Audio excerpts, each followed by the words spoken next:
সবজিগুলো কেটে দেখো এখানে ধুয়ে রাখছি। তারপরে গ্যাসেতে কড়াইটা বসিয়ে পরিমাণ মতো অল্প তেল দিয়ে সবজিগুলো দিয়ে অল্প এখন নুন দিব। নুন দিয়ে নাড়াচাড়া করে 10 মিনিট ঢাকা দিয়ে রেখেছিলাম। তারপরে ঢাকাটা খুলে এখন অল্প হলুদ গুঁড়ি দিয়ে নাড়াচাড়া করে অল্প ফ্রাই করব।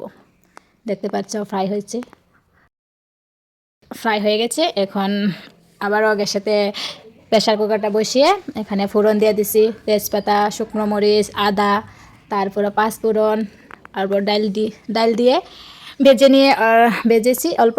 তারপরে দিয়ে সবজিগুলো ফ্রাই করা সবজিগুলো দিয়ে দিচ্ছি। দিয়ে দেওয়ার পরে চাল দিয়ে অল্প নাড়াচাড়া করে নিলাম। তারপরে পরিমাণ মতো হলুদ গুঁড়ি দিয়ে দিলাম। এখানে আছে তোমার লঙ্কা বাটা, আদা বাটা, জিরা বাটা আর অল্প ধনিয়া গুঁড়ো। তারপরে পরিমাণ মতো জল দিয়ে নিমখ দিয়ে তারপরে প্রেসার কুকারটা নক করে নিলাম।